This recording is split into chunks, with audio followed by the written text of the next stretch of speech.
ジャパニーズポッドキャスト with 桜子。皆さんおはようございます。こんにちは、こんばんは、桜子です。ジャパニーズポッドキャスト with 桜子を聞いてくださりありがとうございます。このポッドキャストは日本語を勉強中の方へ向けたポッドキャストで、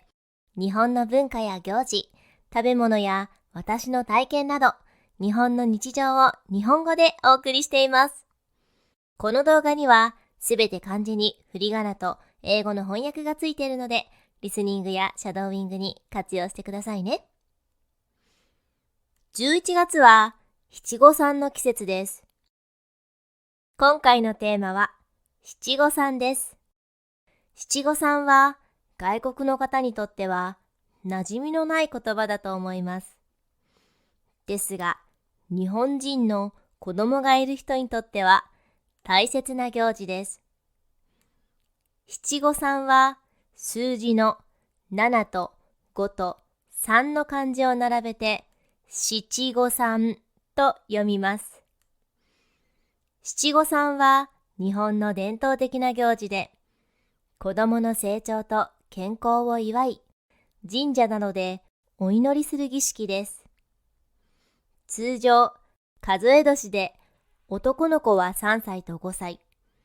女の子は3歳と7歳の時に祝います。七五三は毎年11月15日に行われるのが一般的ですが、11月15日が平日であったりすることや混雑を避けて、家族の都合に合わせた11月中にお参りすることも多いです。晴れ着を着て家族で神社に参拝し、写真館で撮影したり、お祝いの食事会をしたりします。七五三の歴史を少し調べてみました。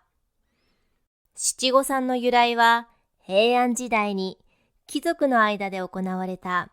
宮中儀式に由来するとされています。はっきりと年代は分かっていませんが、約1400年前から続いているということですね。昔は子供の死亡率が高く、3歳、5歳、7歳の節目に成長を祝い、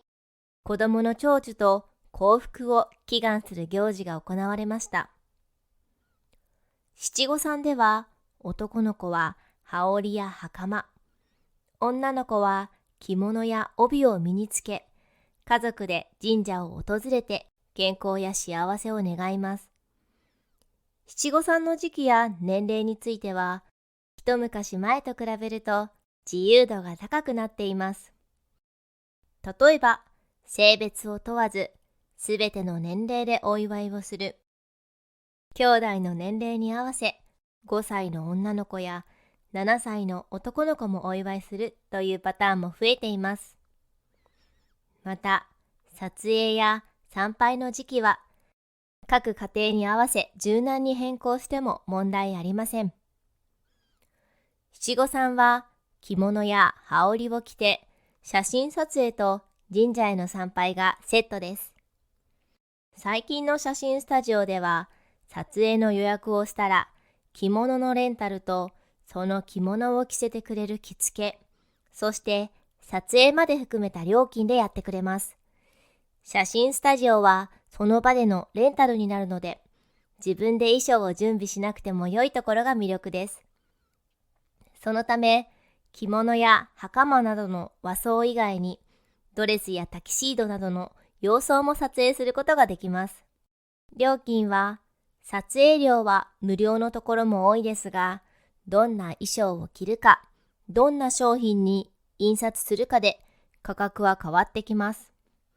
商品も写真だけでなく、複数枚のセットのアルバムか、写真入りのキーホルダーや名刺、カレンダーなど様々なものに印刷した商品を選ぶことができます。撮影料は無料でも、素敵な写真のカットがたくさんあると何枚も選びたくなるので、写真だけではなく複数商品を購入してしまったりします。いろんなものを購入して、撮影料は無料だったのに、合計金額は10万円くらいになってしまったという話も聞きます。相場は2万円からという感じです。しかし、その後の神社への参拝は衣装レンタル料なしでできるので、割安感もあります。希望すれば、親の着物レンタルと着付けをしてくれるところもあります。そう考えると、リーズナブルに思えますね。撮影と参拝のタイミングは融通が利き、どちらが先でも構いません。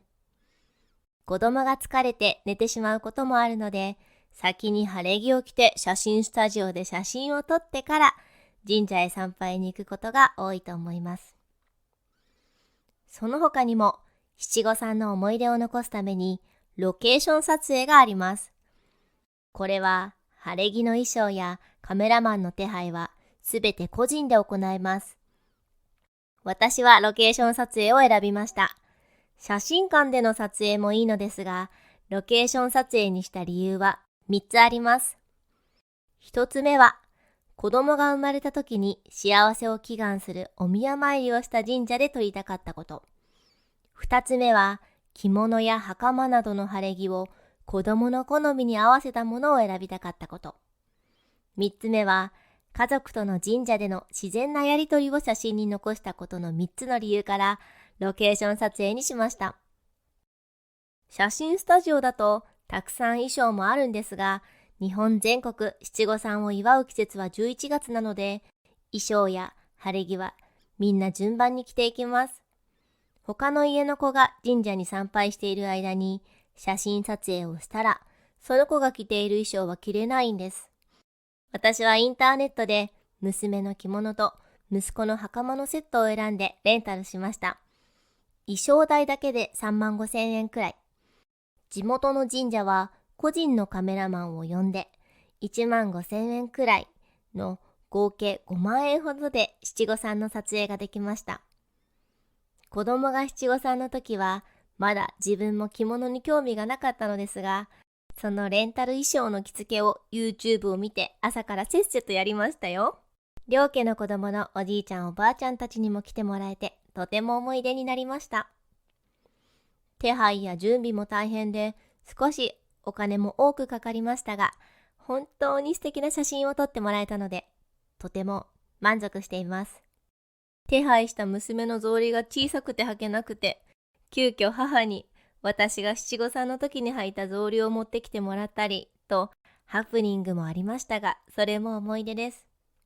実はこの動画のサムネの写真はその時の写真です。また七五三のお祝いに千歳飴を子供に渡すことも習慣となっています。千歳飴は細くて長い飴で直径 1.5 センチほどで長さは20センチくらいのものが一般的です。日本は祝いの場では紅白が基調とされることが多く、千歳飴の色も紅白が多く、他にも紫色、黄色、緑色などの千歳飴があります。